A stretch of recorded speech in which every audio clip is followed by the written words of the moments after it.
पैसा सबको चाहिए, लेकिन पूरी मेहनत कोई नहीं करना चाहता। और जो पूरी मेहनत करता है उसको पैसे की जरूरत नहीं होती है, वो मेहनत ही इतना करता है कि पैसा अपने आप उसके पास आता है। एक बार एक राजा, छोटा सा राज्य था उसका और बहुत ही सुंदर राज्य था, बहुत बढ़िया। लेकिन समस्या ये थी कि वो इतना सुंदर था कि हर कोई उस पर नजर रखता था। आसपास के पड़ोसी राज्य उस पर बहुत नजर रखते थे। एक बार एक गुप्तचर ने सूचना दी कि उस राज्य पर एक ऐसे राजा की नजर पड़ गई है जिसका राजपाट बहुत लंबा चौड़ा है और उसके पास लाखों की सेना है, और वो 3 दिन के अंदर उसके ऊपर हमला करने वाला है। गुप्तचर की यह सूचना पक्की थी। राजा अपने मंत्रियों और तमाम लोगों के साथ बैठा और उसने विचार विमर्श करना शुरू किया, और पता चला कि भाई अगर उसने आक्रमण किया तो हमारी हजारों की सेना ज्यादा से ज्यादा 1 दिन टिक पाएगी, उसके बाद सब खत्म। तय है कि अगर उसने आक्रमण कर दिया तो सब खत्म होना है। क्या किया जाए? सबने अपनी अपनी बात रखी, अपने अपने विचार रखे। एक व्यक्ति जो कि राजा का बहुत बड़ा शुभचिंतक था, उसने क्या कहा? उसने कहा, महाराज मुझे लगता है कि 3 दिन बाद वो आक्रमण करने वाले, हमें उन पर कल ही आक्रमण कर देना चाहिए। सब लोग उसकी तरफ देखने लगे। सबने कहा, क्या? कहा, महाराज अगर उसने आक्रमण कर दिया तो सबका मरना तय है, आपका राज्य पूर्णतः बर्बाद हो जाएगा। लेकिन अगर आपने उसकी जो तैयार हो रही सेना है उस पर आक्रमण किया तो एक चांस बनता है कि आप शायद जीत जाएं। वो बात उस राजा को भा गई और उसने तुरंत रातों रात पूरी सेना खड़ी की। जितने भी उसके राज्य के नौजवान थे उन सबको बुलाया, उनको भी अपनी सेना में शामिल किया, हथियार उठाए और निकल पड़ा। रास्ते पार होते गए, एक जगह पे एक पुल बनाना पड़ा जिससे वो नदी पार कर सके। उसने पुल पार किया, पुल पार किया, पुल के इस तरफ आया, और पुल के इस तरफ आने के बाद उसने अपने सैनिकों से कहा, इस पुल को आग लगा दो। पुल को आग लगा दिया गया, पुल खत्म। राजा ने फिर अपनी पूरी सेना को कहा, यहां से हम लोग आगे जा सकते हैं, पीछे नहीं। आगे हमें लड़ना है, पीछे वापस जाने का रास्ता बंद हो चुका है। तो अब या तो हम जीतेंगे और जीत कर यहां से जाएंगे, और नहीं तो यहीं मर जाएंगे। आप सब मेरे साथ हैं? सब ने एक स्वर में एक ही बात कही, आपके साथ। और राजा उस बड़ी सेना के साथ, लाखों की सेना के साथ लड़ा, जीता, वापस आया, दोबारा पुल बना के अपने राज्य वापस पहुंचा। तो ये कहानी है ऐसी चीज की कि आप अगर कोई चीज चाहते हैं तो प्लीज पीछे के जो रास्ते हैं ना, जो बैक डोर से रास्ते खुलते हैं, उसको बंद कीजिए। आज अभी से जब वो रास्ते बंद हो जाएंगे, 100% एक ऐसा रास्ता खुलेगा जिसपे आप जब चलना शुरू करेंगे सब कुछ एकदम क्लियर, बढ़िया दिखने लगेगा और आगे का रास्ता खुलता चला जाएगा। यकीन मानिए। कई बार होता क्या है कि हम लोग आगे बढ़ते हैं तो हमें निराशा हाथ लगती है, हमें समझ नहीं आता है कि क्या हो रहा है हमारी जिंदगी के साथ, अवसाद हमें घेर लेता है। कई बार ऐसा होता है। एक साहूकार के साथ भी ऐसा हुआ था।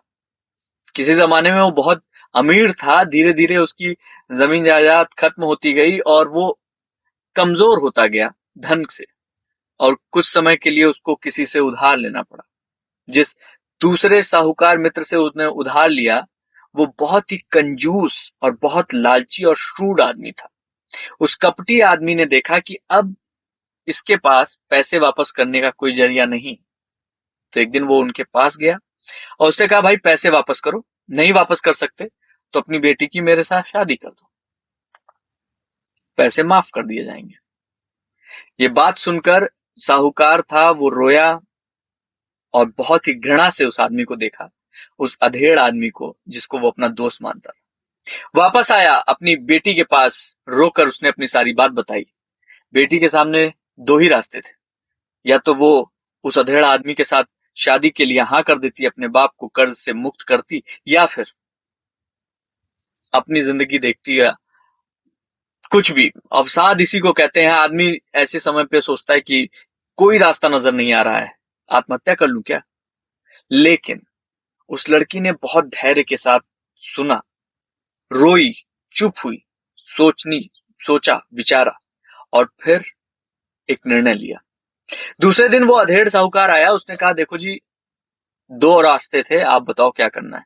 लड़की ने कहा कि मुझे आपकी शर्त मंजूर है, लेकिन एक तरीका है।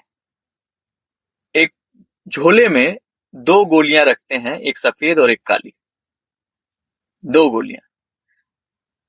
अगर सफेद गोली आई तो आपको मेरे पिता को माफ करना होगा, उनका सारा कर्ज माफ करना होगा और मैं आपसे शादी नहीं करूंगी।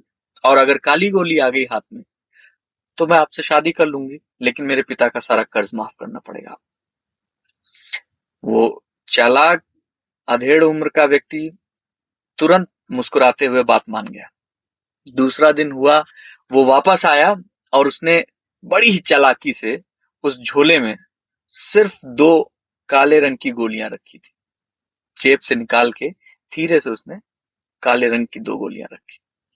लड़की ने देख लिया, लड़की ने देखा कि उसने काले रंग की दोनों गोलियां रखी हैं, मतलब चिट भी उसकी, पट भी उसकी, सफेद तो निकलना ही नहीं है। अभी वो कुछ सोच ही रही थी कि जाकर खड़ी हुई और साहूकार ने उसकी तरफ देखा और बोला, जी ये झोला है, निकाल लो इसमें से सफेद या काला। उस लड़की ने हाथ डाला, उसमें से एक गोली निकाली, लेकिन वो निकाला जब उसको, तो वो इतनी जोर से निकली कि वो छिटक गई और छिटक के पास में एक नाला बह रहा था, उसमें जा गिरी। छिटकी और नाले में गिरी तो जितने लोग थे वहां पे उनका अरे अरे अरे तो क्या हो गया, चली गई गोली चली गई वहां। तो उस लड़की ने कहा कि अरे कोई बात नहीं, कोई बात नहीं, मैंने तो एक गोली निकाली ना, इसमें दो ही गोली थी, चाहे सफेद होगी चाहे काली होगी, तो जो निकाली होगी वो तो चली गई है, अब जो बची होगी वो तो इसमें होगी ना। दूसरी गोली निकाली और वो काली गोली थी। यानी कि सबने कहा, अच्छा अच्छा अच्छा, तो तुमने सफेद वाली गोली निकाली थी। ओह, फिर तो भाई पंच पंचायत कहती है कि अब इस साहूकार की सारे कर्जे माफ कर दिए जाए और उसकी बेटी से शादी नहीं हो सकती आपकी। वो अधेड़ उम्र का आदमी सब कुछ जानते हुए भी अपनी इज्जत बचाने के लिए चुप रहा, क्योंकि उसको पता था कि उसने गलती की थी दोनों काली गोली रख के, और ये लड़की को भी पता था। लेकिन उस लड़की ने ऐसे समय पे अपना दिमाग लगाया जब लग रहा था कि सारे रास्ते बंद हैं। सारे रास्ते कभी नहीं बंद होते दोस्त, कहीं ना कहीं कोई ना कोई एक सुराग खुला रहता है, बस जरूरत है उसको देखने की, नजर की। नजर बनाए रखिए, नजर बनाए रखिए। किसी ने बहुत खूब कहा है कि दर पर नजरें टिकाए रखना, दर पर नजरें टिकाए रखना, नकाब हो या नसीब सरकता जरूर है।